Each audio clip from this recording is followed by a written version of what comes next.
1 கொரிந்தியர் 14ஆம் அதிகாரம் அதனுடைய 20வது வசனத்திலிருந்து 33வது வசனம் வரைக்கும் நாம் பார்க்க போகிறோம். ஏற்கனவே இந்த அதிகாரத்திலே அப்போஸ்தலனாகிய பவுல் மேன்மையான வரங்களை நாடுங்கள் என்பதை அவர் எவ்விதமாக விளக்குகிறார். 12:31 விசேஷமான வரங்களை, மேன்மையான வரங்களை நாடுங்கள் என்று அவர் சொன்னதை 14ஆம் அதிகாரத்தில் கொரிந்து சபையார் அவர்கள் அந்நிய பாஷையை மாத்திரம் மிகவும் பிரதானப்படுத்தி இருந்தார்கள். அப்போ அந்நிய பாஷையை மாத்திரம் நீங்கள் பிரதானப்படுத்துவதை விட நீங்கள் கூடி வரும் பொழுது தீர்க்க தரிசனம் சொல்லுதலில் இருக்கக்கூடிய மேன்மை என்ன என்பதை அவர் விளக்கி சொல்லுவதற்காக இந்த முழு அதிகாரத்தையும் எடுத்துக்கொள்ளுகிறார். அதுலேயும் குறிப்பா அந்நிய பாஷை, தீர்க்க தரிசனம் ரெண்டுக்கும் உள்ள வித்தியாசம் என்ன அப்படின்னா, அந்நிய பாஷை ஒரு நபர் தனிப்பட்ட விதத்தில் அவருக்கு பக்தி விருத்தியை உண்டு பண்ணினாலும், சபையாக கூடி வரும் பொழுது எல்லோரும் புரிந்து கொள்ளக்கூடிய விதத்தில் பேசுவது தான் எல்லோருக்கும் பக்தி விருத்தியை உண்டாக்கும். எல்லாரும் வளர்ச்சி அடைய வேண்டும். அப்ப அனைவருடைய வளர்ச்சியை நாட வேண்டுமானால் நீங்கள் தீர்க்க தரிசன வரத்தை அதிகமா என்ன செய்யுங்க, நாடுங்கள் என்பதை அவர் சொல்றார். அதாவது இந்த பகுதியில இவர் அந்நிய பாஷை வேண்டவே வேண்டான்னு சொல்லல. இந்த பகுதியில் அவர் சொல்லக்கூடிய முக்கியமான விஷயம் என்னன்னா, அந்நிய பாஷையை விட நீங்கள் கூடி வருகிற நேரத்தில் தீர்க்க தரிசன வரம் உங்களில் செயல்படுவது எப்படிப்பட்ட வளர்ச்சியை, பக்தி விருத்தியை உண்டாக்கும் என்பதை குறித்த விளக்கத்தை தான் அவர் என்ன செய்றார், சொல்றாரு.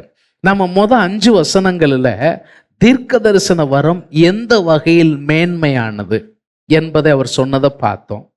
6வது வசனத்திலிருந்து 19வது வசனம் வரைக்கும் உள்ள பகுதியில் கருத்தை உணர்த்தக்கூடிய உதாரணங்கள், அது எவ்விதமாக செயல்படுகிறது, தீர்க்க தரிசனமும் அந்நிய பாஷையும் எவ்விதமாக செயல்படுகிறது என்பதை குறித்து நம்ம பேசுறோம்.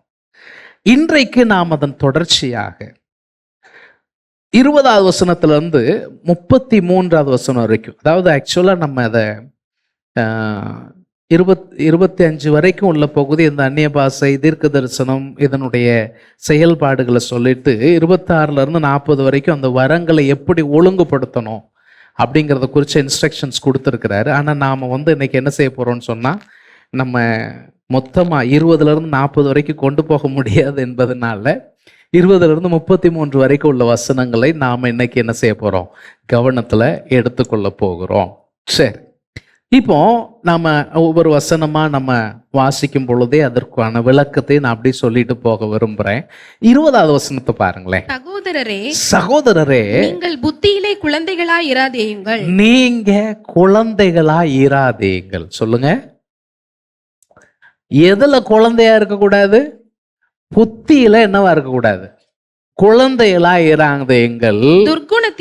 துர்க்குணத்துல எப்படி இருங்க? குழந்தைகளாய் இருங்கள். புத்தியிலோ தேறினவர்களாய் இருங்கள். குழந்தைகளா இருக்கணுமா வேண்டாமா? இருக்கணும், ஆனா இருக்காதீங்க.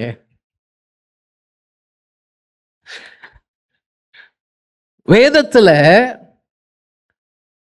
பல இடங்கள்ல இந்த அதாவது குழந்தையா இருப்பதனுடைய மேன்மையும் சொல்லி இருக்கு.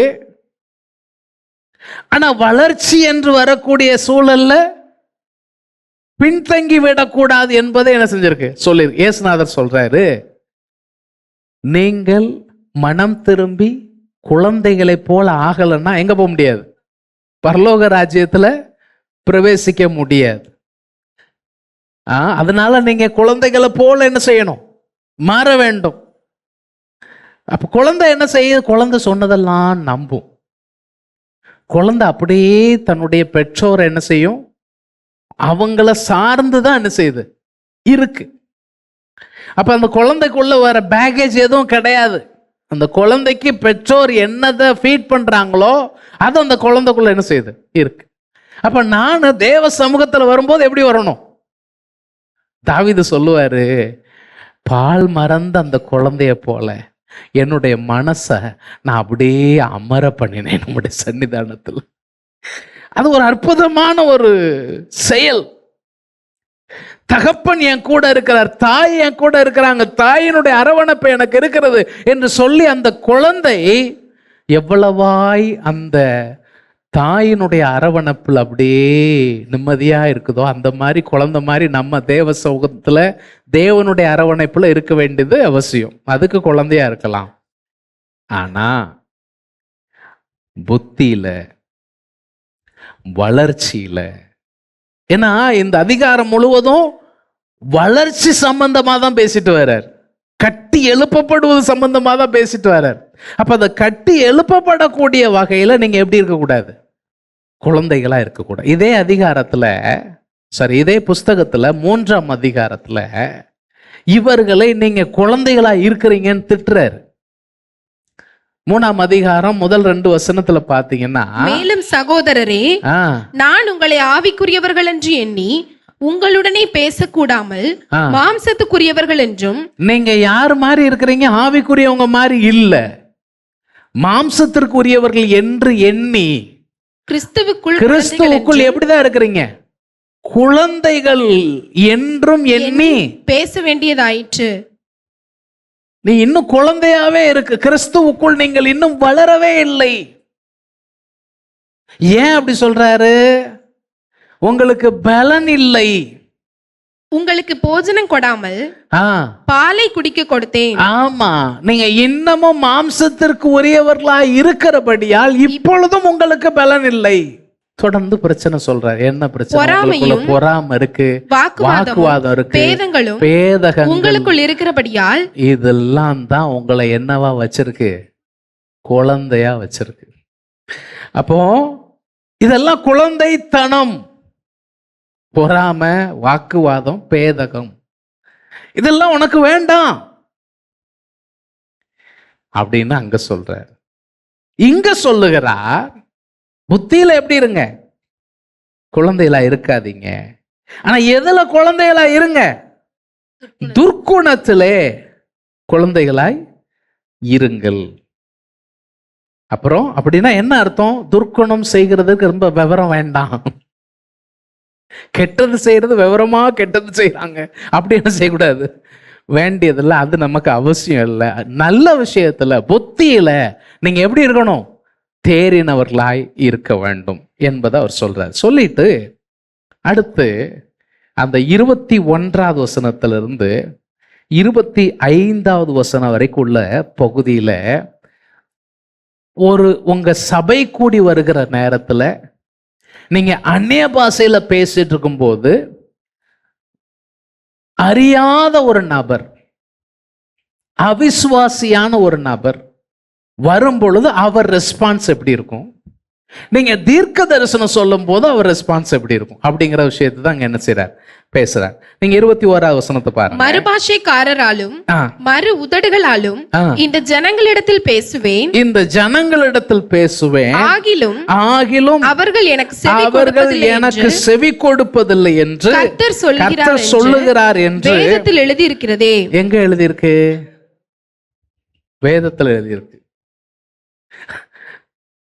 அதான் எங்க எழுதி இருக்கு? அதான் வேதத்தில் எழுதி இருக்கு. ஏசாயா தீர்க்க தரிசனம் 28ஆம் அதிகாரம் 11வது 12வது வசனத்தை பாருங்க. இந்த வசனத்தையும் உங்க கவனத்துல வச்சுக்கோங்க.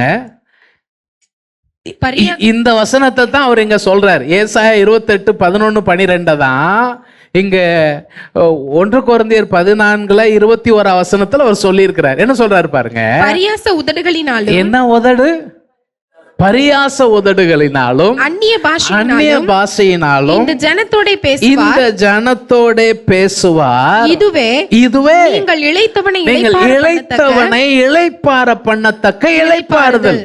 இதுவே ஆறுதல் என்று அவர்களுடைய அவர் சொன்னாலும் கேட்க மாட்டோம்னு சொல்றாங்க.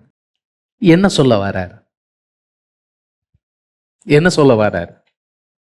இதுக்கும் என்ன சம்பந்தம்? ஆக்சுவலா இந்த இடத்துல சொல்லப்பட்டிருக்கிற வார்த்தையானது இஸ்ரவேல் ஜனங்கள் மேல தேவன் கொண்டு வருகிற சிட்சை அல்லது நியாய தீர்ப்பு. இதை எப்படி புரிஞ்சுக்கலாம் அப்படின்னு பார்த்தா, வேறொரு வசன பகுதியை நான் காமிச்சு கொடுத்தா நீங்க புரிஞ்சுக்கிடுவீங்க. உபாகமத்தின் புஸ்தகம் 28ஆம் அதிகாரம் 50வது வசனத்தை பாருங்க. உபாகமம் 28:50. உனக்கு தெரியாத பாஷையை பேசுகிறதுமான ஜாதியை வெகு தூரத்தில் உள்ள ரொம்ப தூரத்துல உள்ள பூமியின் கடைசி ஒரு எல்லையில இருந்து கர்த்தர் உன் மேல கழுகு பறக்கும் கழுகு பறக்கிற மாதிரி தீவிரமா உன் மேல என்ன செய்வார்? வர பண்ணுவார். நீ அழியிற வரைக்கும் அந்த ஜாதியான் மிருக ஜீவன்களின் பலனையும் உன் நிலத்தின் கனியையும் புசிப்பான். அவன் உன்னை அழித்து தீர் மட்டும் உன் தானியத்தில் அவன் ஒன்னத்தையும் மீதியா வைக்க மாட்டான். எரேமியா தீர்க்க தரிசனம் 5ஆம் அதிகாரம் 15வது வசனம். இஸ்ரவேல் வம்சத்தாரே, இதோ தூரத்திலிருந்து நான் உங்கள் மேல், எங்க இருந்து? தூரத்துல இருந்து உங்க மேல ஒரு ஜாதியை கொண்டு வருவேன்னு சொல்றாரு. அது பலத்த ஜாதி, அது ரொம்ப பலத்த சாதி, அது பூர்வ காலத்து ஜாதி, ரொம்ப பழைய காலத்து ஜாதி. அவர்கள் நீ அறியாத பாஷையை பேசும் ஜாதி, அறியாத பாஷையை அவர்கள் பேசுகிற ஜாதி. அவர்கள் பேசுகிறது இன்னது உனக்கு விளங்காது. புரியுதா? அப்போ இந்த பரியாச உதடு அந்நிய பாஷைகளினால் அப்படிங்கிறது என்னன்னா, இஸ்ரவேலர் உடன்படிக்கையின் ஜனங்கள் கர்த்தருடைய சத்தத்துக்கு செவி கொடுக்காமல் போனது நிமித்தம் அவர்கள் மீது ஆண்டவர் அவர்கள் அறியாத பாஷைக்காரர் வந்து ஆளுகை செய்யும்படியாக, அவர்களை அழித்து போடும்படியாக, அவர்கள் மீது தேவனுடைய சிட்சையை நிறைவேற்றும்படியாய் ஆண்டவர் அனுப்பக்கூடிய ஒரு ஜாதி. அதைத்தான் அவரு சொல்றாரு. அப்போ இந்த வசனம் இங்கே சொல்லப்படுறதுக்கு காரணம் என்ன? ஏன் இதை எடுத்துட்டு வந்து இங்க என்ன செய்யறார்? ஒரு நியாய தீர்ப்புக்குரிய ஒரு வசனத்தை, ஜனங்களை நியாய தீர்ப்படைய செய்யக்கூடிய ஒரு வசன பகுதியை பவுல் ஏன் எடுத்து இங்க மேற்கோள் காட்ட வேண்டும்? இதுல கொஞ்சம் வித்தியாசமா சொல்றார். அங்க வந்து அவர் செய்வார் அப்படின்னு சொல்லக்கூடிய விஷயத்தை இதுல பேசுவேன் அப்படின்னு ஆண்டவரே சொல்ற மாதிரியும், அவர்கள் எனக்கு செவி கொடுப்பதில்லை. அங்க நம்ம வஸ்தம் அவர்கள் அப்படி சொன்னாலும் அவருக்கு செவி கொடுக்க மாட்டோம் என்கிறார்கள். ஏன் இதையும் அதையும் அவர் முடிச்சு போடுறார்? அடுத்த வசனத்துல அவர் விளக்கம் சொல்றார். அப்படி இருக்க அந்நிய பாஷைகள் விசுவாசிகளுக்கு அடையாளமா இராமல் அவிசுவாசிகளுக்கு அடையாளமா இருக்கிறது. அது விசுவாசிக்கான அடையாளம் அல்ல, அவிசுவாசிக்கான அடையாளம். இப்போ இந்த அடையாளம் என்கிற வார்த்தை அதுக்கு என்ன அர்த்தம்? அடையாளம்னா என்னது? இஸ்ரவேல் ஜனங்கள் அவர்களுடைய வாழ்வில் ஆண்டவர் பல அடையாளங்களை செஞ்சார். அதாவது அடையாளம் என்பது ஒருவேளை தேவனுடைய சிட்சையின் வெளிப்பாடா என்ன செய்யலாம்? இருக்கலாம். அவனுடைய சிட்சையின் வெளிப்பாடா இருக்கலாம். ஒரு வசனத்தை நான் சொல்றேன். என்னாகமத்தின் புத்தகம் 26ஆம் அதிகாரம் 10வது வசனம். என்னாகமம் 26:10. பூமி தன் வாயை திறந்து, பூமி என்ன செஞ்சுச்சான்? தன் வாயை திறந்துச்சு. அவர்கள் கோராகையும் விழுங்கினதுனாலும் அக்கினி 250 பேரை பட்சித்ததினாலும் அந்த கூட்டத்தார் செத்து ஒரு அடையாளமானார்கள். ஒரு அடையாளமானாங்க. எப்படி அடையாளமானாங்க? அவர்கள் மரித்து ஒரு அடையாளம். ஏன் மரித்தார்கள்? தேவனுடைய ஊழியர்களுக்கு விரோதமாய், மோசேக்கும் ஆரோனுக்கும் விரோதமாய் இந்த கூட்டத்தார் எழும்பினார்கள். அதை தேவன் அனுமதிக்கவில்லை. அதை ஒரு அடையாளமா வச்சார். அதே நேரத்தில் ஆண்டவர் இந்த இஸ்ரவேலில் இருக்கக்கூடிய எல்லா கோத்திர தலைவர்களிடத்திலிருந்தும் ஒவ்வொருத்தர் ஒவ்வொரு கோலை கொண்டு வா, ஆரோனும் தன்னுடைய கோலை கொண்டு வரட்டும். யாருடைய கோல் பூக்கிறதோ அவன் தேவனால் தெரிந்து கொள்ளப்பட்டவன். அப்போ ஆண்டவருடைய தெரிந்து கொள்ளுதலின் அடையாளம் எல்லாரும் கொண்டு வராங்க, தேவ சந்நிதியில வைக்கிறாங்க. ஆனா ஆரோனுடைய கோல், அது வசனம் சொல்லுகிறது, அது பூத்து துளிர்த்து வாதுமை பழங்களை தந்தது. அப்போ இதை வைத்து இஸ்ரவேலிலே நான் முறுமுறுப்பை ஒழிய பண்ணுவேன். ஒரு அடையாளம், தேவனுடைய அங்கீகரிப்பின் அடையாளம். இது கோராகு தேவனுடைய சிட்சையின் அடையாளம். இன்னும் நிறைய சொல்லலாம். தேவனுடைய இரக்கத்தின் அடையாளமாக ஆதியாகமத்துல 9ஆம் அதிகாரத்துல ஆண்டவர் இந்த நோவாவை வெளியே கொண்டு வந்துட்டு சொன்னாரு, எனக்கும் உங்களுக்கும் உங்களிடத்தில் இருக்கும் சகல ஜீவ ஜந்துகளுக்கும் நித்திய தலைமுறைகளுக்கென்று நான் செய்கிற உடன்படிக்கையின் அடையாளமா நான் என் வில்லை மேகத்துல வைத்தேன், அது எனக்கும் பூமிக்கும் உண்டான உடன்படிக்கைக்கு அடையாளம். இஸ்ரவேல் ஜனங்கள் அவர்களை ஆண்டவர் எகிப்தின் அடிமைத்தனத்திலிருந்து வெளியே கொண்டு வரும் பொழுது ஆண்டவர் சொன்னார், நீங்க பஸ்காவை ஆசரிக்க வேண்டும். அந்த பஸ்காவை ஆசரிக்கும் போது என்ன செய்யணும், நீங்க அந்த ஆட்டை அறுத்து அதனுடைய ரத்தத்தை எடுத்து நிலைக்கால என்ன செய்யணும், பூச வேண்டும். அப்போ அந்த தேசத்துக்குள்ளே சங்கார தூதன் கடந்து போவான். எந்த வீட்டினுடைய நிலைக்காலில் எல்லாம் என்ன இருக்கு, அந்த ரத்தம் பூசப்பட்டு இருக்கிறதோ அந்த வீட்டிற்குள்ளே சங்காரம் இருக்காது. சங்கார தூதன் அந்த வீட்டை கடந்து போவான். இது தேவனுடைய இரக்கத்தின் அடையாளம். இந்த மாதிரி நம்ம நிறைய சொல்லலாம். ஆனா இங்க அந்நிய பாஷையை ஏன் அவிசுவாசிகளுக்கு அடையாளம்னு சொல்றாரு? அதற்கான விளக்கத்தை 23வது வசனத்துல சொல்றாரு.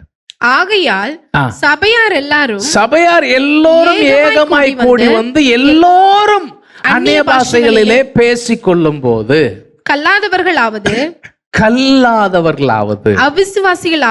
அவிசுவாசிகள், அதாவது இந்த ரெண்டுமே கிட்டத்தட்ட ஒரே குரூப்பை சொல்லுகிறதுக்கான ரெண்டு வித்தியாசமான வார்த்தையா நம்ம என்ன செய்யலாம், எடுத்துக்கொள்ளலாம். அவிசுவாசிகள், ரட்சிக்கப்படாதவர்கள் உள்ளே வந்து பார்க்கும் பொழுது அவர்கள் உங்களை நீங்கள் ஆவியின் வரத்தினால் பேசினால் கூட, அந்நிய பாஷை உங்களுக்கு ஆண்டவர் தந்திருக்கிறார், நீங்கள் ஆவியின் வரத்தினால் அதை பேசுகிறீர்கள்.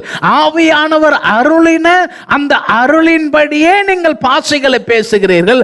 ஆனா நீங்க எல்லாரும் ஒரே நேரத்துல ஒரு புரிதல் இல்லாம, முன்னால நடத்துகிறதற்கு ஒரு ஆள் கூட இல்லாம, நீங்க எல்லாம் ஏகமா ஒரே அந்நிய பாஷையில பேசிட்டு இருந்தா அவங்க என்ன சொல்லுவாங்க, இந்த குரூப்புக்கு மர கலண்டு போயிருச்சு, நட்டு லூஸ் ஆயிட்டு அப்படின்னு சொல்லுவாங்க அல்லவா? அவர்களால் இது ஆவியானுடைய கிரியை என்று இனம் கண்டுகொள்ள முடியல. அதனாலதான் இது, அப்போ இது உங்களுக்கு ஆவியின் நிறைவால் கொடுக்கப்பட்ட அந்நிய பாஷை. இத வேதம் சொல்லுகிறது, உனக்கு தனிப்பட்ட விதத்தில் அது உனக்கு பக்தி விருத்தியை தருகிறது. அதை கொண்டு நீ ஜெபிக்கிறாய், அதை கொண்டு நீ ஸ்தோத்திரம் பண்ணுகிறாய். இது உனக்கு தனிப்பட்ட விதத்தில் பக்தி விருத்தியை தந்தாலும் உன்னை பார்க்கக்கூடிய புது ஆளுக்கு அது நூதனமாக, அது உளறலாக, அது தேவையில்லாத ஒன்றாக, ஒரு பைத்தியக்காரத்தனமானதாக, ஏதோ கண்ட்ரோலே இல்லாம நீ நடக்கிறது போல அவர்களுக்கு என்ன செய்யுது தெரிகிறது. அதே வேளையில் நீ தீர்க்க தரிசனம் சொன்னால், அடுத்து அதை 22வது வசனத்துல தீர்க்க தரிசனமோ அவிசுவாசிகளுக்கு அடையாளமா, அவிசுவாசிகளுக்கு அடையாளம் இல்ல, விசுவாசிகளுக்கு அடையாளம். இது என்ன வித்தியாசம்? ஏன் இது விசுவாசிகளுக்கு அடையாளம் சொல்லி இருக்கு? அது அவர் அடுத்த வசனத்துல சொல்றாரு. எல்லாரும் 24 எல்லாரும் தீர்க்க தரிசனம் சொல்லுகையில் அவிசுவாசி ஒருவன். இப்போ எல்லாரும் என்ன செய்யறாங்க, தீர்க்க தரிசனம் சொல்றவங்களா இருக்கிறாங்க. அப்போ ரட்சிக்கப்படாத ஒரு நபர் என்ன செய்யறான், வாரான். இந்த அவிசுவாசி ஒருவன்கிறது யாரா இருக்கலாம் அப்படின்னு கேட்டா, ஒருவேளை ரட்சிக்கப்பட்ட விசுவாசிகளுடைய கணவனார் ரட்சிக்கப்படாதாலா இருந்திருக்கலாம். அவர் இந்த பெண்மணியினுடைய ஒரு தொடர்ந்து அவங்க கூப்பிட்டுக்கிட்டே இருக்கிறதுனால அவங்க ஜெபத்தினுடைய விளைவா அன்னைக்கு என்ன செஞ்சிருக்கலாம், வந்திருக்கலாம். இல்லை அந்த விசுவாசிகளுக்கு தெரிஞ்ச ஒரு ரிலேட்டிவா இருக்கலாம், நண்பரா இருக்கலாம், யாரோ ஒருத்தர் அவங்க உள்ள வரும் பொழுது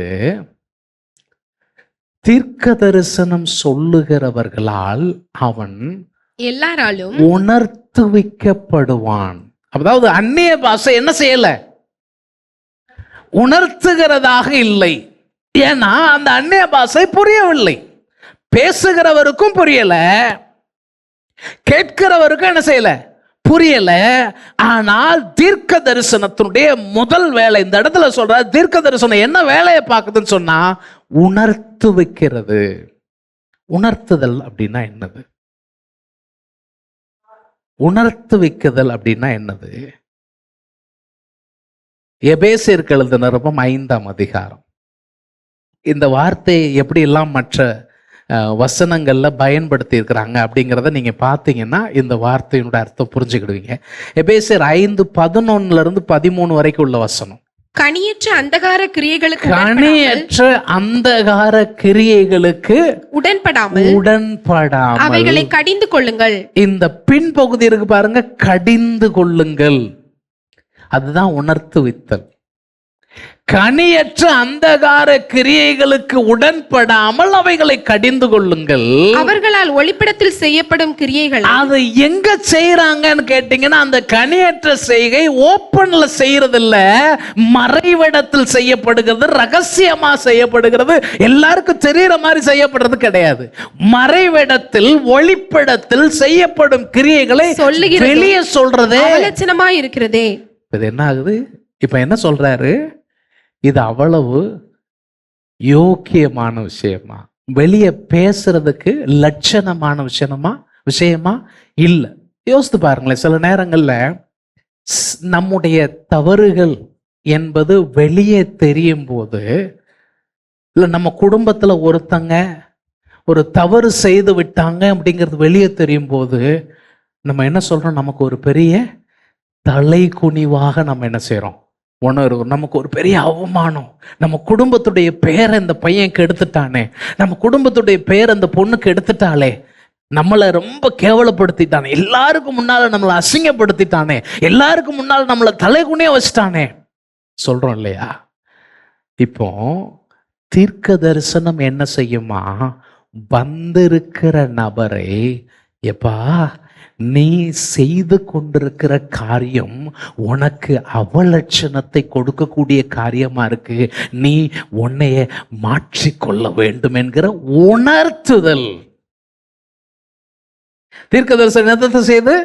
உணர்த்துதலை கொடுக்கிறது. அதைத்தான் அவர் சொல்றார். நீங்க அதனால என்ன நடக்க? அவைகள் எல்லாம், ரொம்ப அழகான விஷயம், 5:13, அவைகள் எல்லாம் என்ன செய்யப்பட வேண்டும்? கடிந்து கொள்ளப்பட வேண்டும்.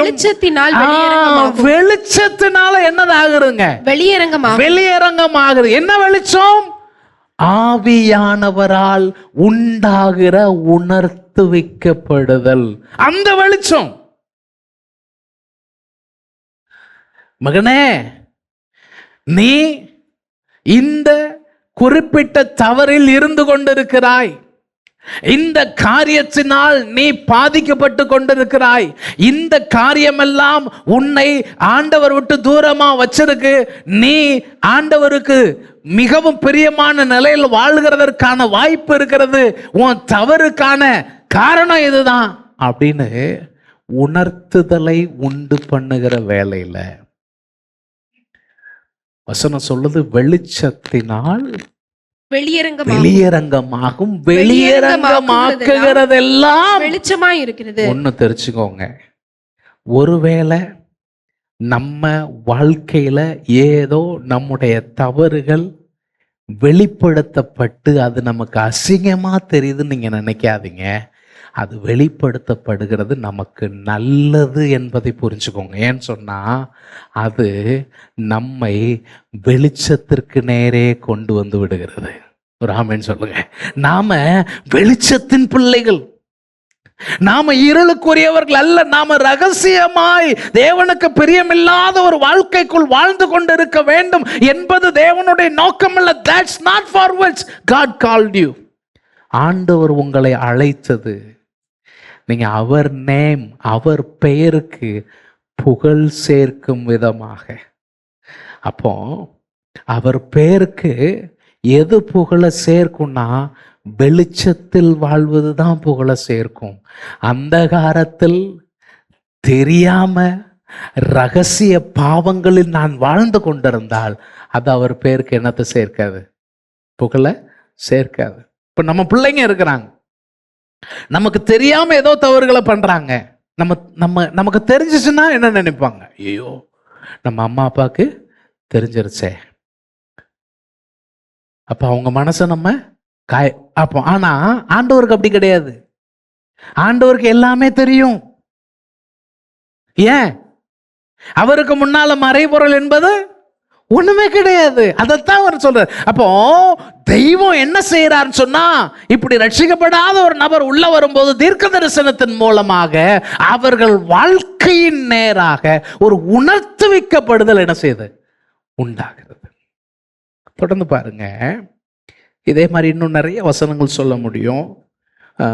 1 தீமோத்தேயு 5ஆம் அதிகாரம் 20வது வசனம். மற்றவர்களுக்கு பயம் உண்டாகும்படி பாவம் செய்தவர்களை எல்லாருக்கும் முன்பாக கடிந்து கொள். இது அவ்வளவு சுலபமான விஷயம் அல்ல. அவ்வளவு டீசெண்டா நினைக்கக்கூடிய விஷயமும் அல்ல.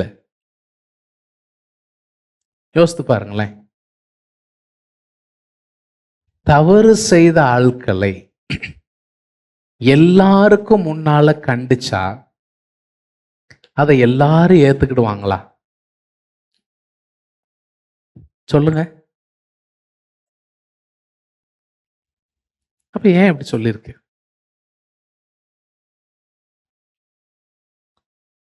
இப்போ சபையில நீங்க இருக்கிறீங்க, எல்லாருக்கும் தெரிய ஒரு தவறு நடந்து கொண்டிருக்குன்னு சொன்னா அதை எல்லாரும் தெரிஞ்சு உங்களை அசிங்கப்படுத்தணுங்கிறதுக்காக அதை செய்யறது கிடையாது. அவர் எது சொல்றார்? எல்லாருக்கும் முன்னால கடிஞ்சுக்கோங்கன்னு எதை சொல்றாருன்னா, அது மற்றவர்களுக்கு பாடமா அமையட்டும். மற்றவர்களும் அந்த தவறுக்கு உட்படக்கூடாது. சில நேரங்கள்ல சில விஷயங்கள் ரொம்ப கண்டிஷனா நமக்கு தெரியும். உதாரணத்துக்கு சொல்லுவோன்னு சொன்னா, இந்த இஸ்ரவேலர் யோசுவாவின் மூலமாக ஒவ்வொரு பகுதியா சுதந்திரிக்க ஆரம்பிக்காங்க. அவங்களுடைய ஃபர்ஸ்ட் ஸ்டாப் என்னது? எரிகோ. அந்த எரிகோவின் மதில் ஆச்சரியமா அப்படி ஒண்ணுமே செய்யல. அவங்க எரிகோவை சுத்தி வந்து ஆர்ப்பரிச்சாங்க. ஆண்டவர் விடுதலை அவர்களுக்கு வெற்றியை தந்தாரு. ஆனா அதற்கு அடுத்து ஆயி என்கிற ஒரு பட்டணத்துக்கு போறாங்க. வேவுகாரர்கள் சொல்றாங்க, நம்ம மக்கள் எல்லாரும் போக வேண்டாம், ஒரு 3000 பேர் போனா போதும், ஈஸியா அந்த பட்டணத்தை என்ன செஞ்சிடலாம்? வெற்றி பெற்றலாம். ஆனா போயிட்டு புறமுதுகு காட்டு திரும்பி வராங்க. வந்து தேவ சமூகத்துல கடந்து ஓன்னு ஒப்பாரி வச்சு அழுதாங்க. யோசுவா ரொம்ப பலவீனப்பட்டு போறான். ஆண்டவரே என்ன ஆண்டவரே எப்படி நடந்துச்சு? ஆண்டவர் சொன்னாருங்க, பாரு நீ எந்தி எதுக்கு அழுத? பிரச்சனை உன் கூடாரத்துக்குள்ள பிரச்சனை இருக்கு தம்பி. நான் சொல்லாத நான் செய்யக்கூடாதுன்னு எதை சொன்னனோ சாபத்தீடானதை அவர்கள் செய்ததுனாலதான் பிரச்சனை. அப்ப வேதம் சொல்லுது, அந்த நபரை கண்டுபிடிச்சு அந்த நபரை அவர்கள் அகற்ற வேண்டிய சூழல் வந்தது. புதிய ஏற்பாட்டில் தேவ சமூகத்துல அப்போஸ்தலருடைய பாதத்தில் தங்களுடைய சொத்துக்களை வித்து கொண்டு வந்து என்ன செஞ்சாங்க, வைத்தார்கள். அதுல அனனியா சப்பீராள் அவங்களும் கொண்டு வந்து வச்சாங்க. ஆனா பேதுரு, இவளுக்கு தானா வித்தீங்க கேட்டப்போ, ஆமா, நீ பரிசுத்த ஆவிக்கு விரோதமாய் பொய் சொன்னாய் அப்படின்னு அவனை சொன்ன உடனே அவன் அங்க அந்த இடத்துல என்ன செஞ்சுட்டான், விழுந்து செத்து போயிட்டான், விழுந்து செத்தான். இன்னைக்கெல்லாம் இதெல்லாம் நான் யோசிச்சு பார்க்கும்போது ரொம்ப பயமா இருக்கு நமக்கெல்லாம். இன்றைய காலகட்டத்தில் அப்படிலாம் செஞ்சா என்ன ஆகும்? ஒரு 3 மணி நேரம் செத்துட்டான், வாலிபர்கள் எழும்புனாங்களாம், போய் என்ன செஞ்சுட்டாங்க, ஆமா சொந்தக்காரங்களுக்கு சொல்லலை, என்ன ஒண்ணுமே அடக்கம் பண்ணியாச்சு. இப்ப வீட்டுக்காரம்மா 3 மணி நேரம் கழிச்சு நடந்தது தெரியாம வராங்க. அப்ப வீட்டுக்காரர அம்மாவுடைய நாலேஜ் இல்லாமலே அடக்கம் பண்ணிட்டாங்க. இன்னைக்கு எல்லாம் இப்படி நடந்துச்சுன்னா பாஸ்ட் ஜெயில தான் போய் உட்காரோம்.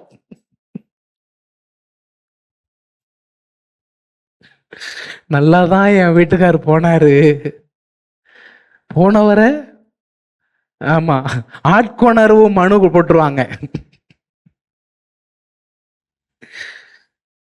பெரிய பிரச்சனை ஆகி போயிடும். 3 மணி நேரம் கழிச்சு அம்மா வராங்க, என்னம்மா இவ்வளவுக்கு தான் வித்தியா? அதுவும் ஆமா, ஆமா ஐயா, அவளுக்கு தாயா வித்தோம். சரிதான், நீங்க 2 பேரும் பரிசுத்தாவிக்கு விரோதமா எவ்வளோ வருமானப்பட்டிருக்கீங்க. உன் புருஷனை புதைச்சிட்டு வாலிபர்கள் வந்து வாசல்ல நிக்காங்க, உன்னையும் தூக்கிட்டு போயிடுவாங்க, அவ்வளவுதான், அவ்வளவு விழுந்து போயிட்டா. அதுல பின்னால வசனம் சொல்லுது, எல்லாருக்குள்ளும் பயம் உண்டாயிற்று.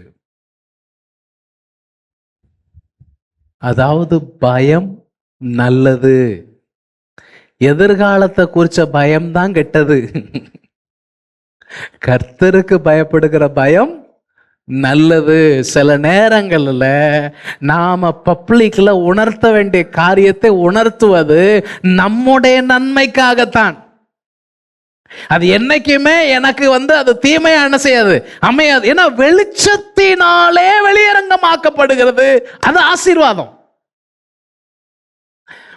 ஊசி மொழுவி பொத்தி பொத்தி கொண்டு போய் சுத்தி சுத்தி சுகர் கோட் போட்டா அது வேற எங்கேயாவது கெட்டு போயிடும், திருந்துறதுக்கு வழி இல்லாம போயிடும். இது உணர்த்துகிறது நல்லது. சரி, நம்ம இன்னைக்கு 25லே முடிச்சிருவோம்னு நினைக்கேன். சரி, அப்போ நீங்க அந்த 24வது வசனத்துல, எல்லாரும் தீர்க்க தரிசனம் சொல்லுகையில் அவிசுவாசி ஒருவன் அல்லது கல்லாதவன் ஒருவன் உள்ளே பிரவேசித்தால் அவன் எல்லாராலும் உணர்த்துவிக்கப்பட்டு, முதல்ல உணர்த்துவிக்கப்படுகிறான். 2வது என்ன நடக்குன்னா, எல்லாராலும் நிதானிக்கப்பட்டு. அந்த உணர்த்துவிப்பு எதனால நடக்குன்னு சொன்னா, he is being examined by those that are prophesying. தீர்க்க தரிசனம் சொல்லக்கூடிய ஒவ்வொருவரும் அவரை பரிசோதனை செஞ்சு பார்க்காங்க. பிரியமானவருடைய கர்த்தருடைய வார்த்தை நம்மை பரிசோதனை செய்யுது. நம்மளை அப்படி திராசுல வச்சு அளந்து பார்க்குது. எங்கே பிரச்சனை, எங்க காரியம், என்ன காரியம் என்பதை நிதானிப்பதற்கான வாய்ப்பு. இதை அப்போஸ்தலனாகிய பவுல் 1 கொரிந்தியர் 4ஆம் அதிகாரத்துல 3வது வசனத்திலிருந்து 5வது வசனம் வரைக்கும் எப்படி சொல்றார்? ஆயினும் நான் உங்களாலேயாவது மனுஷருடைய நியாய நாளின் விசாரணையினாலாவது தீர்ப்பை பெறுவது எனக்கு மிகவும் அற்ப காரியமா இருக்கிறது. எனக்கு ரொம்ப அற்பமான காரியம். நானும் என்னை குறித்து என்ன சொல்றது கிடையாது, தீர்ப்பு சொல்றது கிடையாது. என்னிடத்தில் நான் யாதொரு குற்றத்தையும் அறியேன். இதுவரைக்கும் நான் பார்த்த அளவுக்கு இப்போ நான் குற்றம் இல்லாம இருக்கிறேன் ஆகிலும் அப்படின்னு சொல்லிட்டு அதோட முடியல அவரு.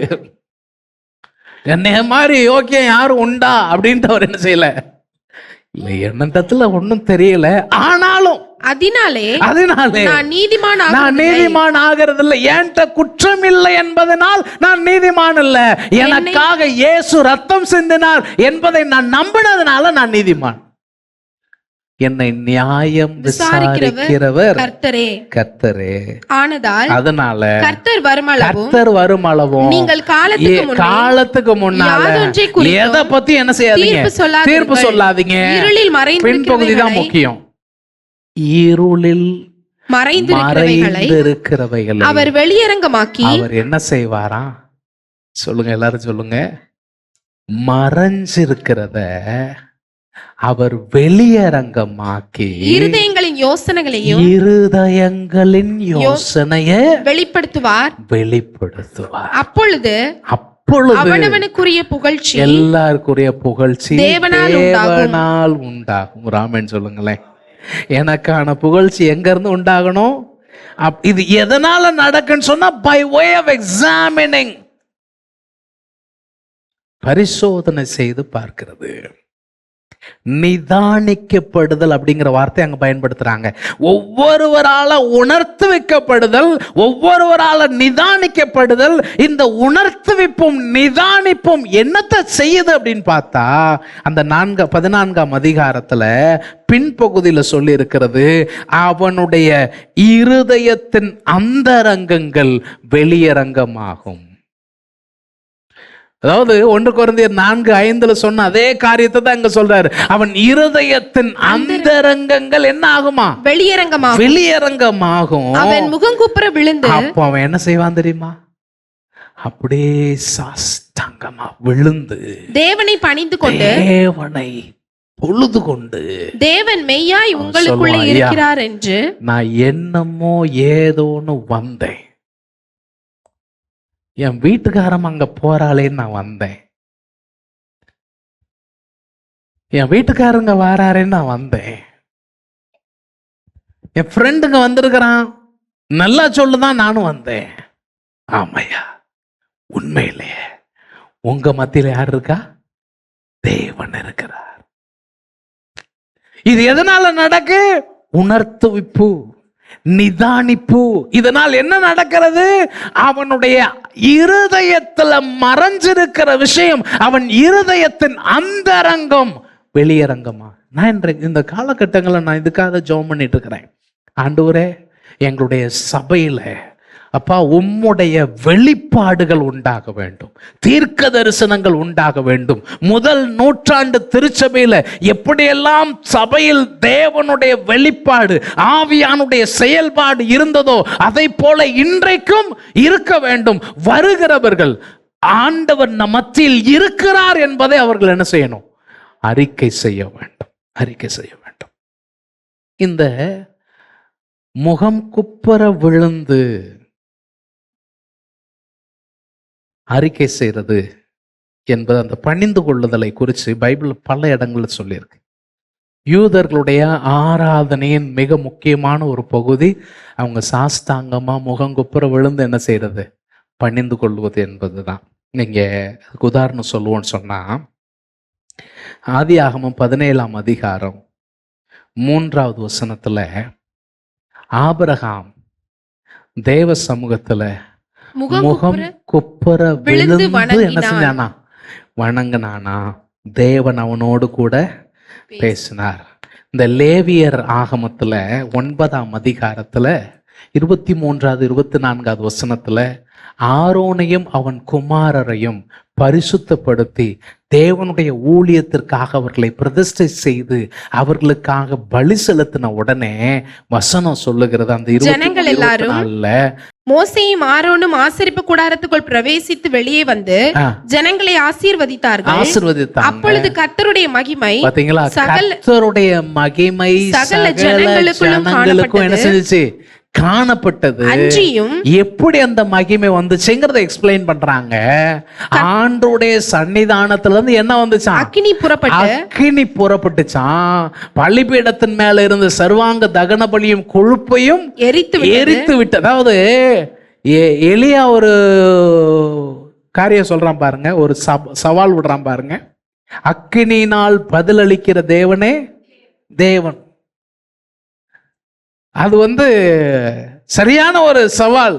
ஏன்னா தேவன் முதல்ல பலிமுறைய சொன்னப்போவும் அவர் அங்க இருந்துதான் அக்கினியை கொண்டு வந்தார். அதாவது இந்த அக்கினி மோசையை கொண்டு வந்து பத்த வச்சது கிடையாது.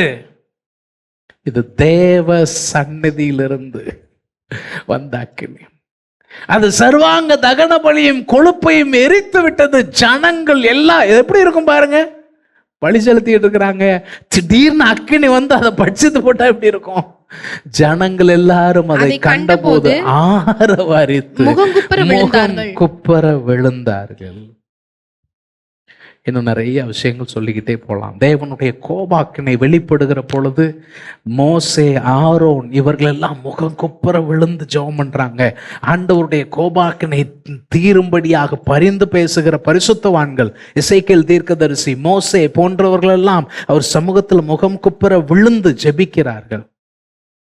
வசனம் நிறைய நம்ம சொல்ல முடியும். புதிய ஏற்பாட்டிலையும் இதே மாதிரி சொல்லப்பட்டிருக்கு. மகிமையின் காட்சியை அந்த மறுரூப மலையில இயேசு மறுரூபமாகும் பொழுது அங்கே மோசேயும் எலியாவும் அவரோடு என்ன செஞ்சாங்க? பேசுகிறதை பார்த்தார்கள்.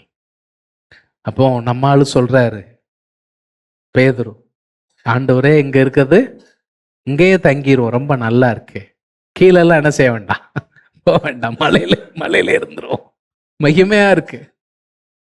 நான் உமக்கு ஒரு கூடாரம் கட்டுறேன், மோசைக்கு ஒரு கூடாரம் கட்டுறேன், எலியாவுக்கு ஒரு, நம்ம ஆளு மீனவர் ஆனா தொழிலையே மாத்திக்கிறேன்ட்டார், இங்கே இருந்துருவோம் ஆண்டவரே. அப்போ வானத்திலிருந்து ஒரு சத்தம் வருது, இவர் என்னுடைய நேசகுமாரன், இவருக்கு செவி கொடுங்கள். என்ன நடக்கு? மத்தேயு சுவிசேஷம் 17ஆம் அதிகாரம் 6வது வசனம். சீஷர்கள் அதை கேட்டு முகம் குப்புற விழுந்து மிகவும் பயந்தார்கள்.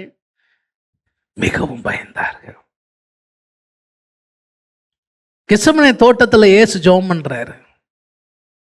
அவரும் பிதாவை நோக்கி முகம் குப்புற விழுந்து பணிந்துதான், பிதாவே உமக்கு சித்தமானால் இந்த பாத்திரம் என்னை விட்டு நீங்கும்படி செய்யும், ஆகிலும் என்னுடைய சித்தம் அல்ல உம்முடைய சித்தமாக கடவுது. அதாவது தேவனை பணிகிறவருடைய வாழ்க்கையில் அவர்களுடைய விருப்பம் மேலோங்கி இருப்பதை விட தேவனுடைய விருப்பம் மேலோங்கி இருக்கும். வெளிப்படுத்தின விசேஷத்துல கூட யோவானா இருக்கட்டும், மற்ற தூதர்களா இருக்கட்டும், சிங்காசனத்திற்கு முன்பதாக சாஸ்தாங்கமாய் முகம் குப்புற விழுந்து பணிந்து கர்த்தர் என்ன செஞ்சாங்க? தொழுது கொண்டார்கள் என்பதை நம்ம என்ன செய்யறோம்? வாசிக்கிறோம். சரி, அப்ப நீங்க இந்த 25வது வசனத்துல என்ன சொல்றாங்க? அவனுடைய இருதயத்தின் அந்தரங்கங்கள் வெளியரங்கம் ஆவதனால் அவன் முகம் குப்புற விழுந்து தேவனை பணிந்து கொண்டு என்ன சொல்றாங்க? தேவன் மெய்யாய் உங்களுக்குள்ளே இருக்கிறார் என்று அறிக்கையிடுவான். அதனால நீங்க என்ன செய்யணும்? 26வது வசனத்துல என்ன செய்யணுங்கிறத பேசு. நீங்க கூடி வரும்போது உங்களில் ஒருவன் சங்கீதம் பாடுகிறான், ஒருத்தன் சங்கீதம் பாடுறான், ஒருவன் போதகம் பண்ணுகிறான், ஒருவன் அந்நிய பாஷையில பேசுறான், ஒருவன் ரகசியத்தை வெளிப்படுத்துகிறான், ஒருவன் வியாக்கியானம் பண்ணுகிறான். சகோதரரே என்ன இது? என்ன சந்த கடையா இது? என்ன? சகலமும் பக்தி விருத்திக்கு ஏதுவாக செய்ய. அதாவது இந்த வசனங்களை நம்ம வாசித்து பார்த்தா ஒரு லீடர் இருந்து நடத்துற மாதிரி தெரியல. எல்லாம் ஏகமா என்ன செய்யுது? நடக்கு. அங்க ஒருத்தர் தலைமை ஏற்று பொறுப்பு ஏற்று ஒவ்வொரு காரியத்தை இப்படி ஆர்டரா செய்யணும்னு சொல்லக்கூடிய ஒரு புரோகிராமோ எதுவுமே அங்க என்ன செய்யல, இல்ல. அதனால அவர் சொல்றாரு, சகலமும் பக்தி விருத்திக்கு ஏதுவாக செய்ய. அப்ப எப்படி செய்யணும்? யாராவது அந்நிய பாஷையில பேசினா அது 2 பேர் பேசுங்க, மிஞ்சினால் 3 பேர் 3 பேர் பேசுங்க. அதுவும் ஒவ்வொருத்தரா என்ன செய்யுங்க, பேசுங்க. ஒருவன் அதன் அர்த்தத்தை என்ன செய்யணும், சொல்லட்டும். ஒருவேளை அர்த்தம் சொல்லுகிறவன் இல்லாவிட்டால் சபையிலே என்ன செய்ய வேண்டாம், பேசாமல் தனக்கும் தேவனுக்கும் தெரிய பேச கடவன். இப்போ இந்த இடத்துல நமக்கு ஒரு கேள்வி வரலாம். பெந்தெகோஸ்தே சபைகள்ல ஆராதனை நேரத்துல மற்ற நேரங்கள்ல அந்நிய பாஷையில பேசுகிற வழக்கம் இருக்கிறதே, அப்ப அதை என்னன்னு சொல்லுகிறது? அதாவது பெந்தெகோஸ்தே சபைகள் அது செய்யப்பட்டாலும் அந்த ஆராதனையின் போது ஒருத்தர் முன்னால நின்று வழி நடத்துகிறார். அந்த வழி நடத்துகிற வேளையிலும் அவர்கள் கர்த்தரை துதிக்கிறார்கள். இட்ஸ் a controlled environment தான், அன்கண்ட்ரோல்டு என்வைரன்மெண்ட் கிடையாது. அங்கே தலைமைத்துவம் இருக்கிறது. பொறுப்பா இருந்து முன்னால ஒருத்தர் இருந்து நடத்திட்டு இருக்கிறார். அப்போ நாம துதிக்கிற வேலையில் இருக்கிறோம் என்று சொன்னால் அந்நிய பாஷையில என்னதான் செய்யறோம், துதிக்கத்தான் செய்கிறோம். அல்லது ஜெபிக்கிற வேலையில் இருக்கிறோம்னா அந்நிய பாஷையில ஜெபிக்கத்தான் செய்கிறோம்.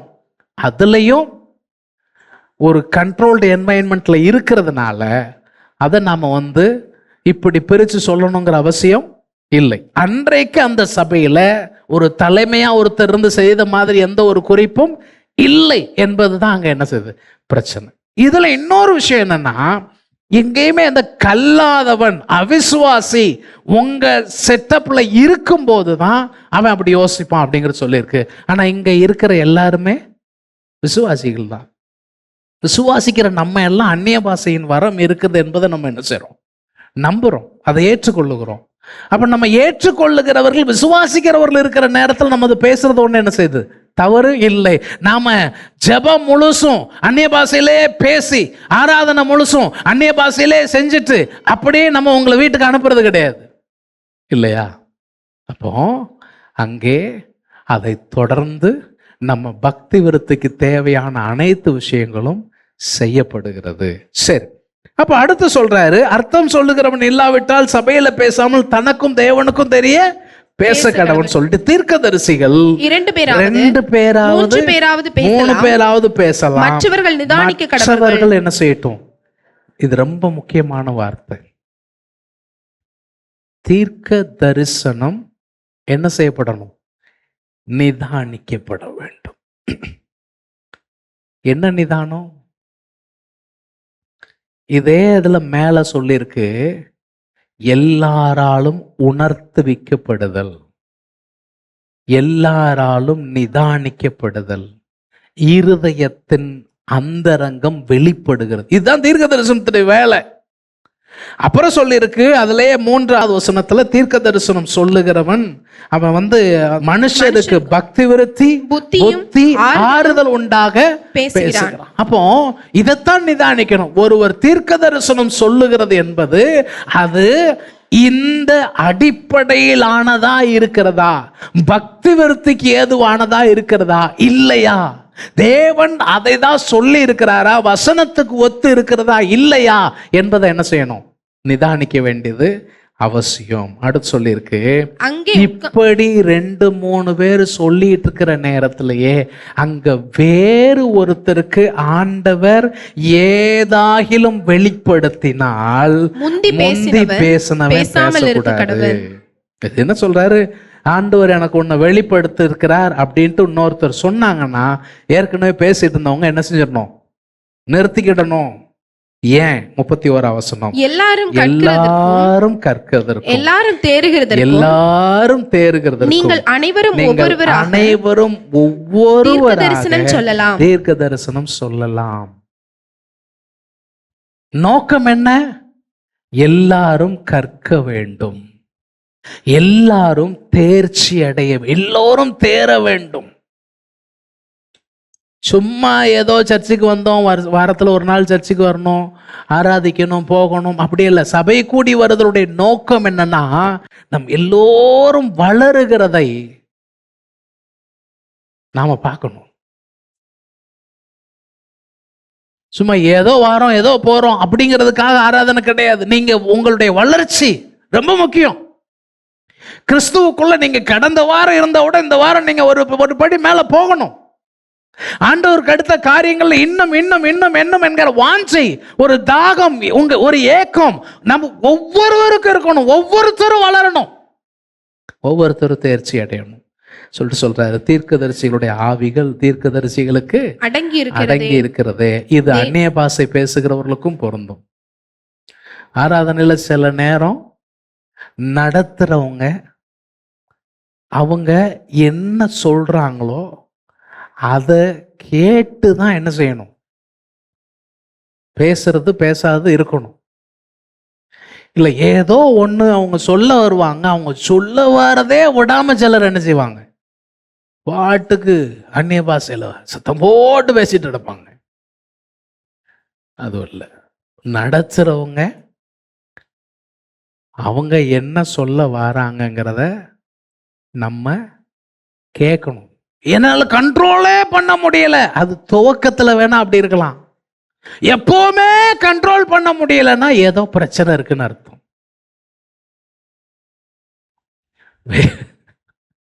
இல்ல நான் கண்ட்ரோலே பண்ணாம குதிச்சுட்டே தான் இருப்பேன், ஆவி வந்தா அப்படித்தான் அப்படின்னா உன் ஆவியில ஏதோ பிரச்சனை இருக்கு.